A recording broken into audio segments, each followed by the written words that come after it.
I sincerely apologize. I do really apologize. Last week, people said, we don't like it when you win. We don't like it when you're happy. We like it when you do these reviews and you're depressed and you're sad and you're beating yourself up over bad plays because you did too much galaxy braining.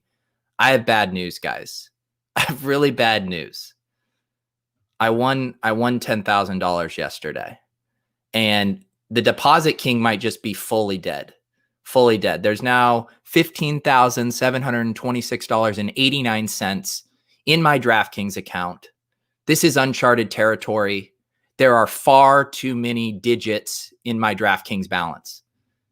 I have two options. Either the deposit king is just fully dead right after I had t-shirts made. Those are on the way. Deposit king t-shirts. But we won. Here's the thing though, guys. We actually have a bit of a controversy. Everyone knows about my Bankroll challenge spreadsheet. The $10,000 win was not in the SPY I was doing for the Bankroll challenge. And having done randomizer streams where I go against the rules, the chat gets very upset at me. And so I just need to be completely above board. In this spreadsheet, there won't be a $10,000 win. This is what happened. I registered for the big SPY this week. Okay. That was a 5,100, what was it? Yeah, 5555 entries. I said, you know what? I'm feeling a little flush. Maybe I'll hop in another SPY. So I hopped in the baby SPY. The baby SPY with 2222. That's the one I got $10,000 in. But for the one that we account for, we bricked out. We'll talk about that one in a second, but everyone here wants to know about the big score here. Let me check in on the chat. Hassan, yes, you can have. I just need to keep $1 for myself, which I will frame, and you can have the next or the rest. Trizzy P, 2 big weeks in a row. I know, man, just an unreal heater. Back-to-back, top 20 finishes in the SPY, 2 nice showdown slates. Rest in peace, Deposit King 2020-2020. The Withdraw King. Here's the thing. I'm not going to withdraw. The money stays in the account. I know people have already been sending me the link to the 444 DraftKings Millie Maker. Yeah. You know what? There's one thing I am good at. There is one thing I'm good at, and it is bankroll management. So I think I will be, I'll stay in line. We're going to splash around a little bit, but we will stay in line. Yeah. Why won't DraftKings send me a large check? I tried to reject the money going into my account and have them send me the check. They did not oblige. Okay, so let's talk about this lineup here. The thing that I knew I wanted a Russ Wilson double stack. And first off, I'll say this. Old Peter would never have played this stack. 2019 Bankroll Challenge, Pete, no way. He would have looked at the ownership and he would have said, I can't do it. It's going to be too popular. You can't play the best plays if everyone's going to have the best plays. But I've learned, I've grown, and I've evolved. And I realized you can play that stack. I just need to get creative elsewhere. And that's what I did. Austin Eckler was kind of one of the pivots off of chalk, like Jonathan Taylor. And who else was chalky? Zeke, I guess. I did eat the Miles Sanders chalk, and it didn't get there fully. But I guess when 60% of the field has it and it doesn't totally bomb, you're okay.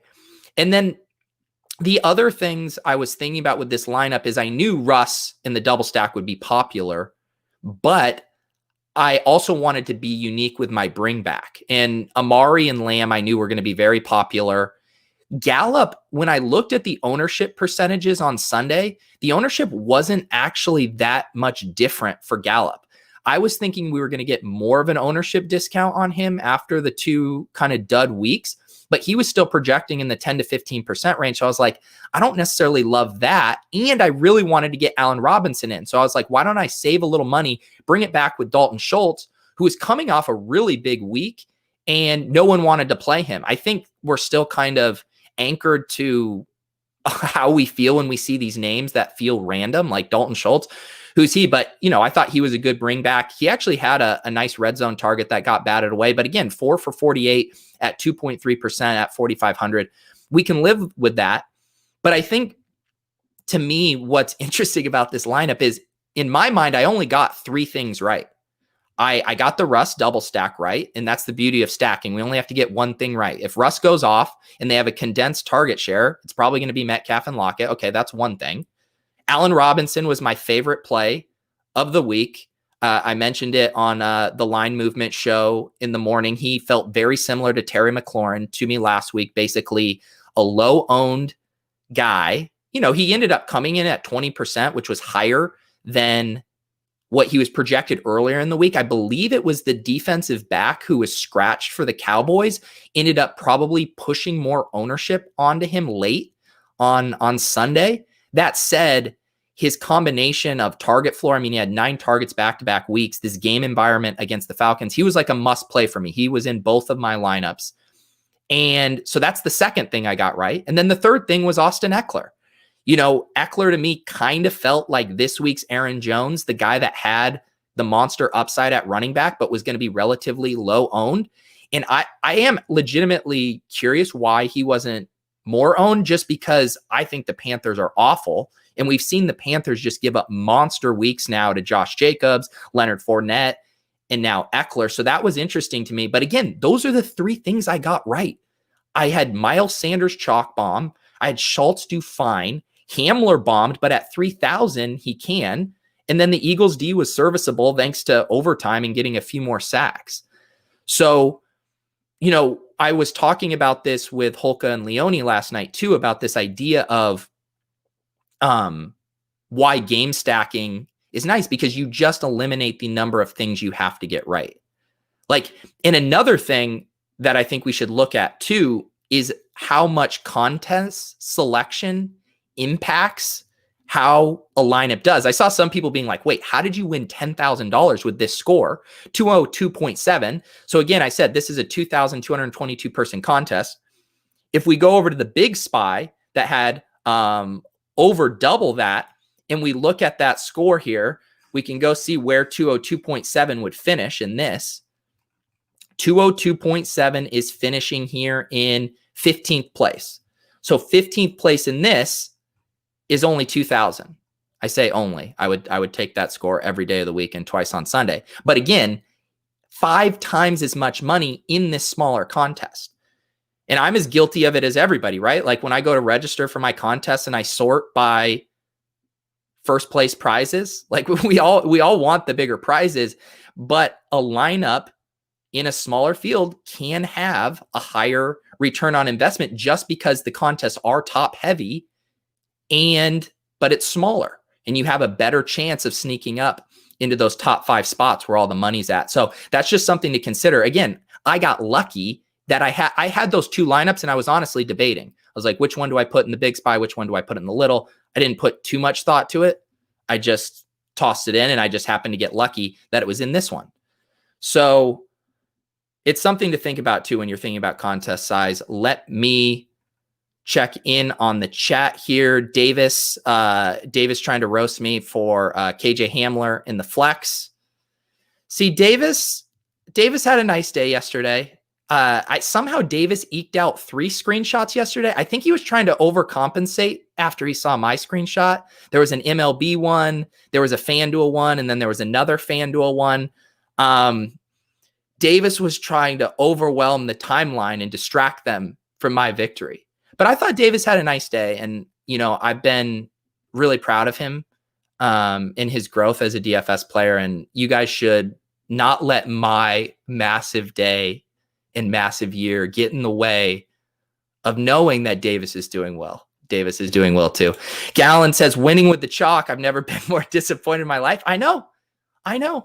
Galaxy Brain Pete is dead. Deposit King Pete is dead. Yeah, just play running backs against Carolina. We are, now that we're 3 weeks in, we get the flow chart. We are going to hear all about the Carolina flow chart for the rest of the year. Enjoy it. Barry asks, would you have won the top prize if DK Metcalf doesn't pull a Leon Lett? So I wouldn't have gotten the top prize. I don't think so. However, I would have gotten second because this guy didn't have Metcalf. So that's a 2-point difference there or whatever. I would have gotten second for another 10K. That would have been a 20K score. I'm too blissed out, man. I don't even care about these bad beats anymore. I was one Jalen Richard non-fumble away, 1.11 points from Zay Jones away from winning 25K last week. I was one DK Metcalf blunder away from winning an extra 10K. But again, I just told you how lucky I got that I had this lineup in this contest and not the other. There's so much luck involved in like the upper percentile outcomes. I'm just happy I'm putting shots on goal. Last week, top 20 in the SPY. This week, a top 3 in the SPY here. I just want to be in that mix in hope that I can get lucky. And boy, have I gotten lucky with those top range outcomes. So let's see here. This lineup was hand-built. This lineup was definitely hand-built. You guys want to know how hand-built this was? I came home, or I woke up yesterday and I had my notes. I was hand taking notes. See my player pool right there in my stacks? That's some hand-built shit right there. Hand-built for life. Let's see here. Yeah, the balance, man. The balance is uncomfortable. Let's see here. I know Davis has been stealing the bits and screenshot equity. I will mentor Davis. I will. Imagine not playing Isabella. I couldn't fit Isabella. I used every last dollar of salary. He was 3,000. Isabella was 3,800. Would not have been able to fit him. D-Cuck Metcalf. Here's the thing about that. So I was tilting, obviously, that non-touchdown. However, him getting that touchdown at the end of the game when the Seahawks could have just kicked the field goal, and I swear to God, old Pete Carroll would have just kicked the field goal. The fact that they were aggressive and got that touchdown to DK, it felt like redemption. Let's see here. Thunderdome next. Maybe. No. I'm too much of a nit at heart. I'm too much of a nit. Okay, so here's the controversy. The controversy, like I said, is this isn't the lineup I had in the Bankroll Challenge League with you guys. It's not the lineup I had in the Bigger Spy. This was a dustier lineup. That said, I don't mind it. There's a couple mistakes here that I think I made that I want to discuss. Matt Ryan at 1.6% seems crazy to me. At home versus Chicago. The thing that killed me early on was Gage getting concussed, that he had that hit in the red zone, and he was going to be on his way to another nice PPR day. So that really stung because, again, Ridley smashes. I guess smash might be a little overzealous. He didn't get in the box, but he's just been rock solid. And then Allen Robinson, like I said, was the guy I wanted to get in everywhere yesterday. And I wasn't going to stack up Trubisky, and I didn't like the other stacking options. I guess Jimmy Graham ended up being the play there, but I wasn't going to get that gross. So this was just another double stack here that was going to be pretty low owned, bring it back with A-Rob. And then I decided to kind of try to leverage all the Russ Wilson lineups with Carson. That didn't work out. CeeDee Lamb didn't work out. I do think my mistake here is playing CeeDee Lamb because, well, I don't know. I think I could go either way on it. I feel like if you're playing the chalkier guy as a one-off from a game, that's not sharp, because if Lamb goes off, it means that the Dak with Lamb game stacks are probably going to always be ahead of me, even if my Falcon stuff hits. So I think I probably should have done Gallup here, but I did like the mini correlation of Carson with Lamb, and it fit well here. I mean, Sanders, I guess I'm just not going to beat myself up over too much. That was just such a gross game. If you would have told me he was going to be 60% owned, I am probably getting off of him. But at 6,000, his role, he's probably going to be in the air yards by low model this week. He was getting so many targets downfield. Let's see here. Davis, thoughts? With some QBs accounting for so many points, bad to fade the under 55 totals that they're in. Yeah, I was wrestling with this too. And that was my thought of like, how can, if those games don't shoot out and you don't have them, what are the ways to win? And in this lineup, I was like, okay, Carson, gets it done on the ground, and maybe CeeDee Lamb just has a really nice PPR day. So I saw paths for that winning, but the reason I was talking with Leone about Matt Ryan before, and he wasn't too excited about him just because you don't have the rushing equity that these guys like Dak and Russ and Josh Allen and Cam are giving you. But as pass happy as they've been, I just like the idea of that double stack that was really affordable at that price. So I don't mind this stack at all at the ownership. It just didn't work out here. Yeah, I'm sort of thinking the Ben, Ryan, Brees, Stafford tier is just not good anymore. I do think to that point, like you don't want to single stack those guys. I mean, the Matt Ryan double stack is just so easy because with Julio out, you're locking in Ridley and then you're deciding between Hurst and Gage. And I honestly think I just ran bad with Gage getting injured there. I mean, wasn't that in the first quarter he got injured? He was at 5 points already. He was going to have a nice PPR day. All right, let me check in on Ryan Hodge. Yeah, why haven't we done a show together, man? Let's do it. I got to check in on the Roto Grinders YouTube chat. Would you sell Gurley, and what level wide receiver should I get? Silver Badger, I don't know if this is the buy low season long thing, but you had me at sell Gurley. Yes, I would have never drafted Gurley. I would never have Gurley, but if I did, I would sell him. I'm definitely embracing Josh Allen, man. He seems like a guy you need to have every single week. It's just the upside is insane with the rushing floor. Diggs is top 5 wide receiver in the NFL.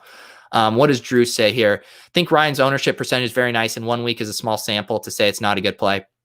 Yeah, I think both things can be right. I think it is, in a macro sense, like Davis said, smart to steer away from some of these quarterbacks who don't have the upside in these game environments. But we've also seen, like, week 1, it's the Rodgers double stack against the Vikings that ends up yielding a Millie Maker winner. Yesterday, Kirk Cousins with, say, Justin Jefferson and Dalvin Cook would have been one of the better plays. So there are still paths to these guys in games that not everyone is on to shoot out. And I was actually kind of surprised at the total for the Falcons. I just think we know how they play.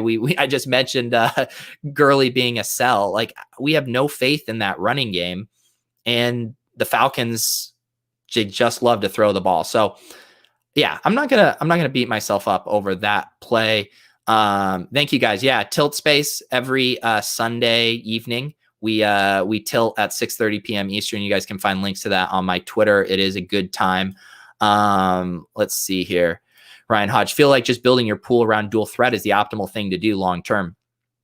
Yeah, and the other thing, the added bonus of that is, like, you see here in this lineup, when I went in on Matt Ryan, like, I am allocating 4 of my 9 slots to this game.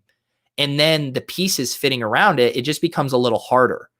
Whereas if you just want to do, like yesterday, Cam to Harry, and you don't even have to bring it back if you don't want to, that gives you so much more flexibility to get in the pieces you like.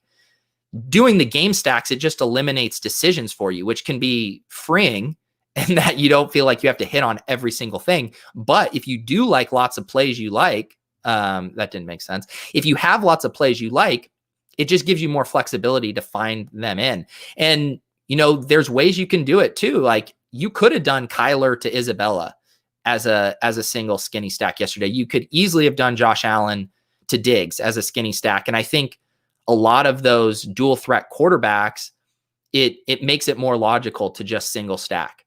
And clearly Josh Allen to Diggs is one of those premium versions of it. Yeah, Logan Thomas is interesting. His usage super encouraging. It's only a matter of time before he hits in lineups. I agree. Dwayne Haskins is just really capping the upside there, but his role is locked and loaded behind Terry McLaurin as that wide receiver too. So I hope his price continues to hover around here at 3,700. I agree. I think he'll continue to be a good play. Let's see here. What else do we got? Yeah, one time is pissed. You son of a bitch. We want Deposit King back immediately. Throwing a little Manzanelli so we can get back to normal. I know, man. It's weird times. It's 2020, man. 2020 is crazy. The Deposit Kings winning at DFS. What the hell is up with this year, man? 2020. Let's see the winning lineup in this one. 234. What a monster score. This is a nice lineup. So no DK Metcalf, just Russell Wilson to lock it with the Gallup bring back. Gallup, what's interesting to me is like this ownership percentage here was lower than what I was seeing projected on sites. So Gallup is definitely a very nice play at 7.5% ownership. He ate the Sanders chalk too, but got an Eckler and McKinnon. And then Graham, what a punt at 3,400, 1.1%, getting those 2 tutties, getting my guy Allen Robinson. Unique construction here to have A-Rob and Jimmy Graham with no quarterback, no other Falcons in here. Not a ton of correlation in this lineup. I guess he has Sanders, Eagles, D, and then the skinny stack. So just enough correlation, but it gave him the ability to hit some more one-off plays that you wouldn't have hit with a full game stack. I honestly don't know how many people got on Graham. I thought Herndon was a better play at the same price point. He was 3,400 too, right? After he burned everyone, clearly he was not the better play. But yeah, I don't know how you get on Graham. And I'm also an ageist. So like these guys, I might miss on Graham, but then I'm also not going to whiff on AJ Green and T.Y. Hilton. I'm just not playing those guys. Even Deshaun Jackson, it's just a bummer. Like everything keeps aligning for him week after week. And I know he leaves with the hamstring injury, but I think you just got to be careful with some of these veterans who are starting to show us that they're pretty dusty.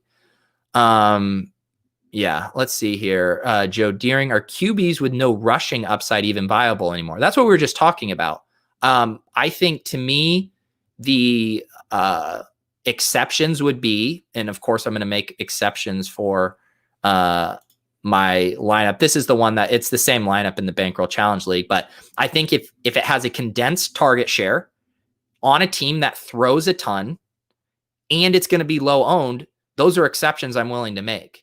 But I do agree in principle that they aren't as viable anymore. But again, we're trying to nail top 1 percentile outcomes, and hitting on a low owned double stack is a really nice way to do it. And again, I just don't think anyone's going to disagree that the Falcons MO is going to be to chuck the ball nonstop.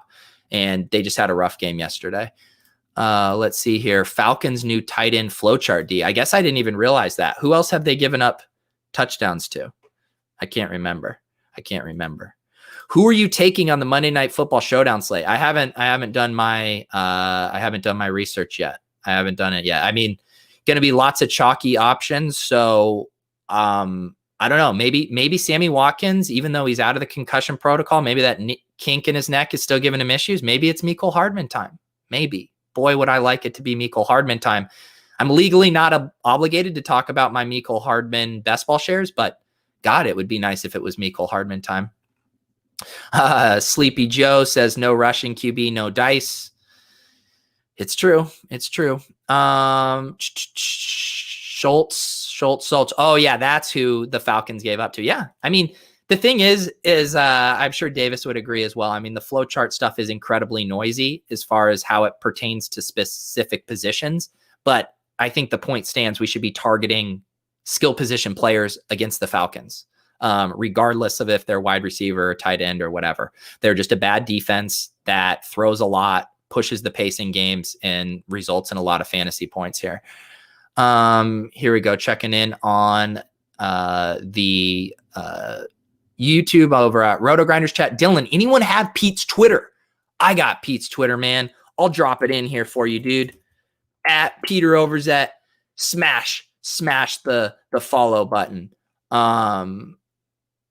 Yeah, I agree with Tube Socks. Falcons give it up to every position. That stuff is like, it's fun. Trust me, like the flowchart stuff is fun. The little positional grids that have some guys in green, like, oh my God, the Panthers to RB2s give up more than 200 percentage points over expectation. This is a 3-week sample size. It's incredibly noisy. I think it's okay to want to target defenses on a whole, But if you're getting that granular on it, I think you're overthinking it. And you shouldn't be just jamming in a positional play because of how a team has fared against a position week over week. Not to mention that kind of narrative is also going to lead to higher ownership.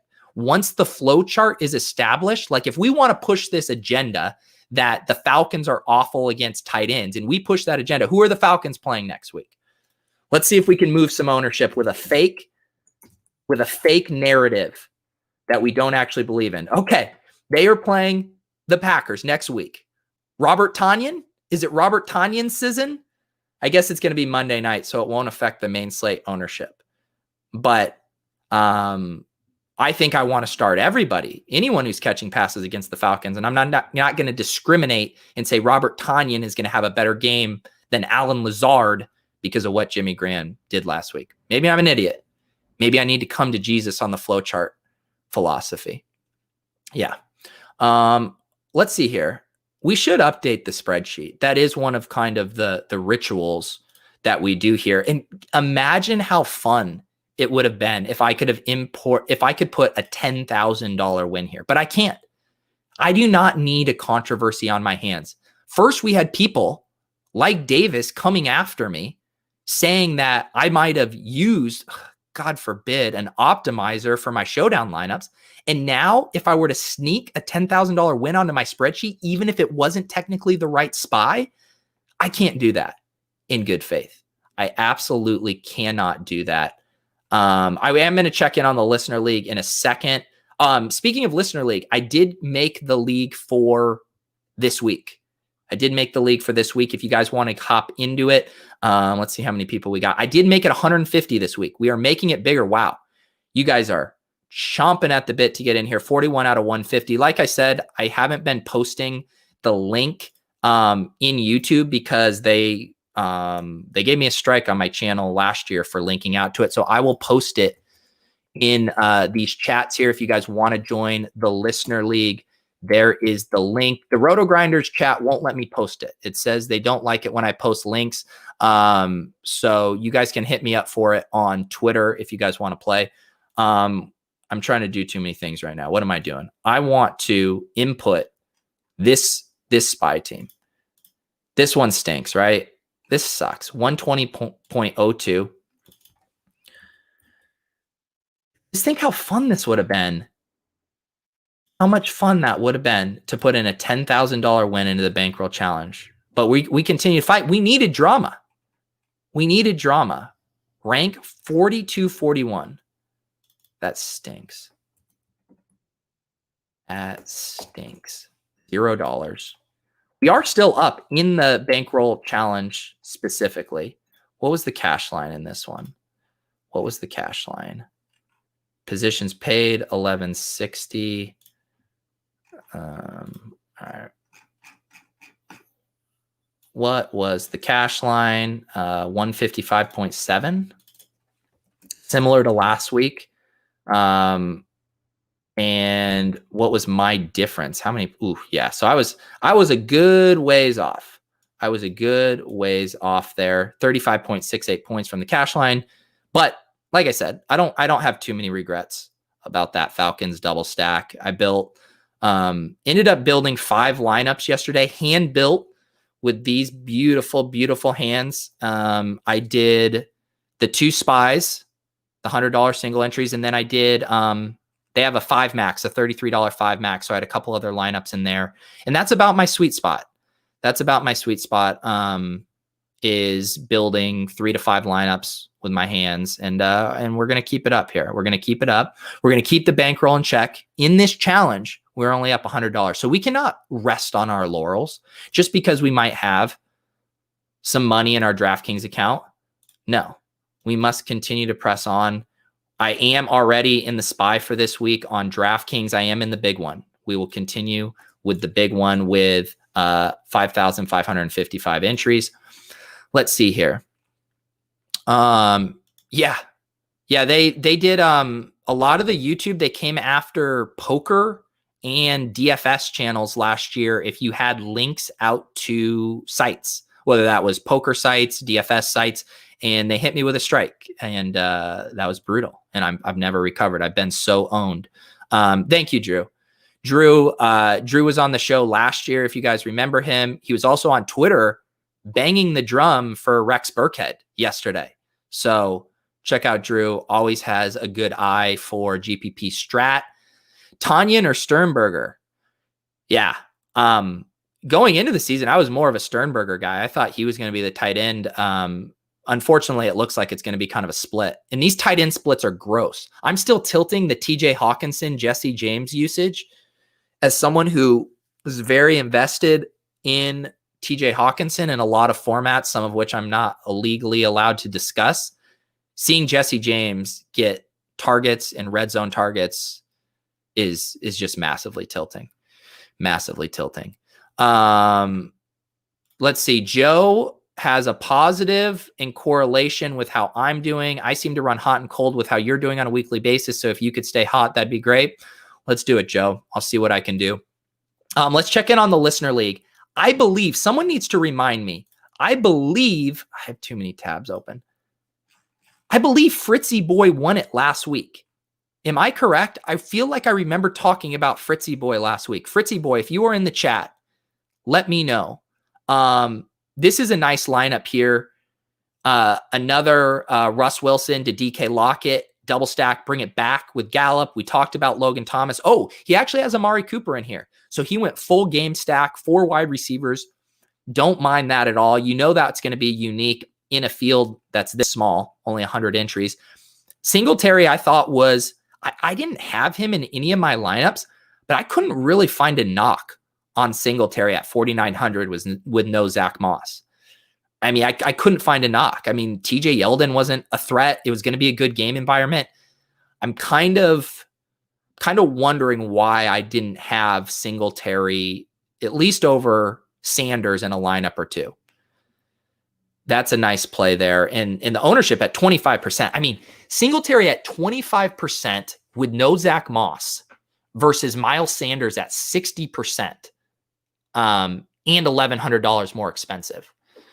I think I need to rethink my process for not having Singletary, because I like Singletary as a player and as a talent. And the only concern was Zach Moss stealing the high leverage touches, both in the passing game and at the goal line. So when you remove him, it's wheels up. 50 receiving yards, 71 rush yards, 4 receptions. I mean, if he gets a goal line carry, and he got stuffed at the goal line a few times. I mean, he was really on the bad side of variance there. I mean, he's a total smash if he gets into the end zone. So I think it was bad not to consider Singletary more heavily. And I honestly don't know why I didn't. Let's see if he was on my list. Did I write him even down? I don't think I wrote him down. Note the running backs I wrote down were Dalvin Cook, Derrick Henry, Chris Carson, James Conner, McKinnon, Eckler. Those were my non-chalk guys is what I was writing down. I obviously had Sanders in a bunch of lineups. Let's see here. We'll get Drew back on. Every Friday at noon Eastern, I do a Bankroll build show with a savvy tournament player. Week 1, we had Drew Dinkmeyer on. Week 2, we had Chop on. I haven't booked a guest yet for week 3, but I will say that is all I do is I ask questions that I want to know. I am picking people's brains. I truly do think it's one of the better spots to go, farm to table how to build these lineups for these contests. We work a little bit off an optimizer. I know it's sacrilegious, but it gives us a baseline. And then we find out what our guest is thinking and how they like to approach not only that specific slate, but also just single entry and 3 max in general. So I'm biased, but I do really think if you want to get better at this stuff, that those Friday shows are very helpful. And I say that from a selfish perspective in that I find them immensely valuable in getting new perspectives, talking to guys like Dink and Chop. So we will keep that rolling on Friday. Thank you, Davis. Davis liked the show with Chop. And what's also fun is getting the variety of styles. Like Dink and Chop are 2 very different players. They have different styles, and yet they can both have winning approaches in different ways. So it's fun to kind of explore that and then see which things you want to pull for yourself. Here we go.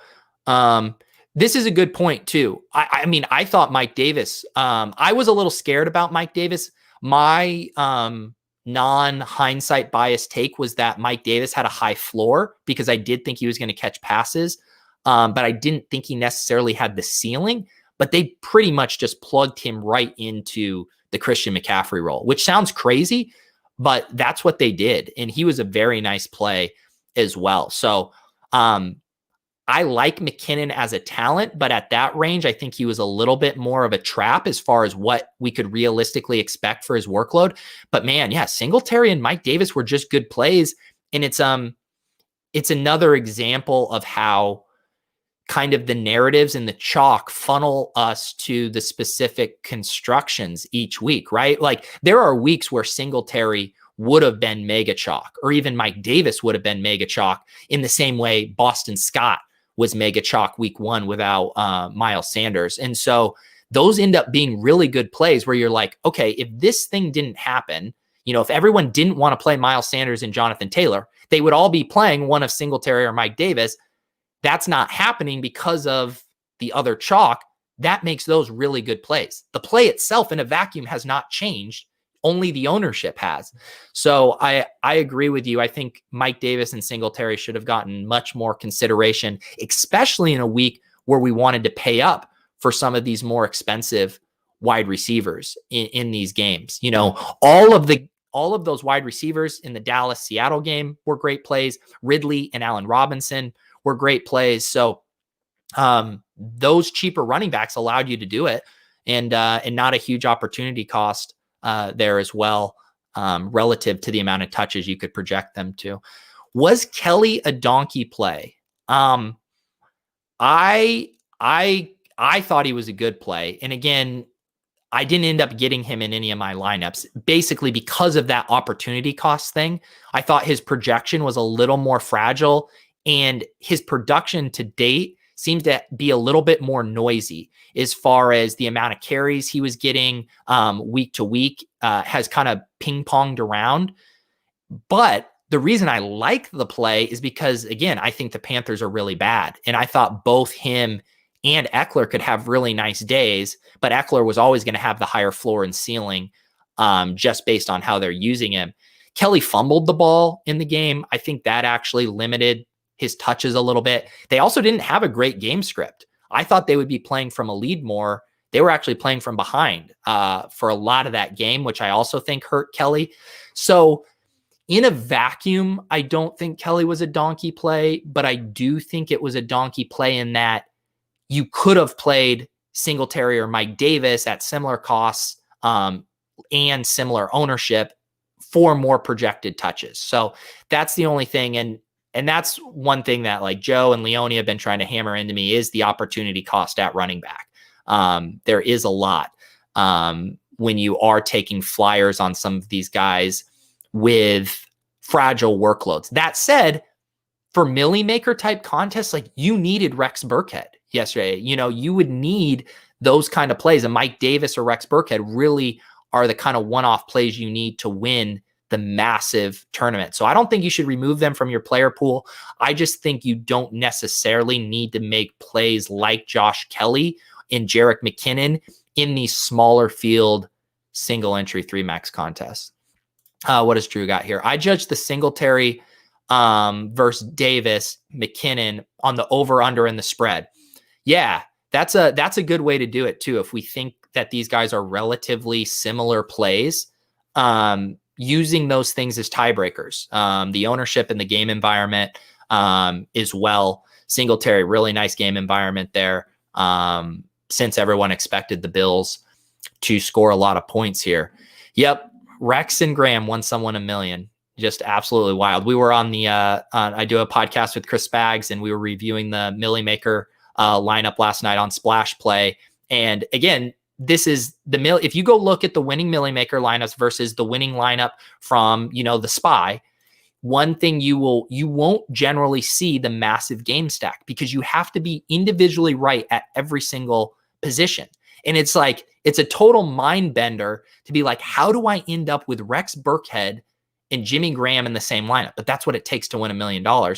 Whereas you don't need to do that in these fields. Again, I finished third for $10,000 getting 3 things right.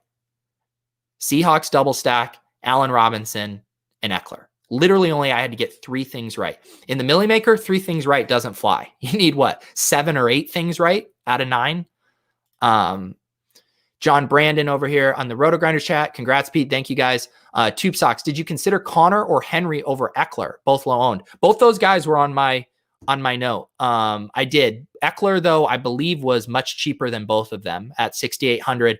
This lineup, I believe, used all of the cap. Oh, $100 here, thanks to the Roto Grinders extension. I had $100 left over. So I liked those plays. I thought Henry, I thought Dalvin Cook, I thought Connor were all good plays. These bell cow backs that aren't catching as much ownership for whatever reason. But Eckler was the one that fit. And I love me some running backs who are going to reliably catch passes. Austin Eckler was going to be relevant to this game plan no matter what happened, even with Carolina winning here. I am on a little bit of a hot streak with that.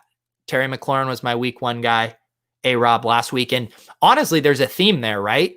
It's these stud wide receivers who are on bad teams. And I think people get scared of bad quarterback play. And I do think it's a real concern, but how I think about it is bad quarterback play is generally more bad for the offense on the whole and the ancillary options. We were just talking about Logan Thomas. Like Dwayne Haskins can support Terry McLaurin, even if he's not having a good game, but he's probably not going to be able to support both of them. Same with Mitch Trubisky or Nick Foles. Like he's probably not going to be able to support, 2 or 3 wide receivers, but even in a bad game, if these guys who aren't, here we go, film watcher take, the quarterbacks that can actually go through their projections, they're the ones that snap and just lock into their wide receiver. Like imagine the DeAndre Hopkins days when he had the scrub quarterbacks thrown to him. And it's just like one read you're throwing to DeAndre. That's what these guys are. And I guess my takeaway is that these stud wide receivers who we can project for 8 to 10 targets that are low owned, I think are smash plays. And we'll continue to try to hunt for those guys as well. And I think you do have to be selective on the talent as well, because I think a lot of people would have pointed to AJ Green and T.Y. Hilton as being similar process plays, both in the air yards by low model, both alphas on bad passing offenses, relatively speaking. McLaurin and A-Rob, from just a player profile stance, I feel very, very good about as talents. And I do believe that good wide receivers earn targets and earn fantasy points almost in spite of whoever their quarterback is. How much of a cut does your $10 DM lineup builder guy get? Oh, yeah. From the Swolecast. My guy, Mike, he ghosted me, man. I wanted to hop on the phone with him and do a consultation. All right, guys, this has been fun. Like I said, hop in the league. You can shoot me a message on Twitter if you want me to get you this link. We will continue to do this bootleg underground style. The Bankroll challenge is, we're currently now registered for this week, which puts us even on the year. But again, we're having a very nice heater to the season. I feel, like I said, a lot of this money is luck, in that finishing in those top percentile outcomes is luck, but I'm getting shots on goal. I'm giving myself chances to get lucky, and I feel good about that. And I appreciate you guys coming in and sweating with me. And, this process for me is much funner when I'm winning. I know you guys like seeing me tilt. There will be plenty of time for tilting throughout the season. I promise you, my heater will come to an end. It's an honestly unreal heater. So I'm just going to enjoy it for now. And when we come crashing down to earth, I will be here to tilt in front of all of you guys. Please, I'm so bad at this, that everyone is so much better at doing this than me. But if you guys will like and subscribe to my YouTube channel, if you haven't, like and subscribe to Roto Grinders, it would be much appreciated here. But yeah, Appreciate you guys. Thank you for tuning in. We will see you on Friday at 12 Eastern for a Bankroll Builder show for week 4. Week 4. We're already on to week 4. All right, guys. We will see you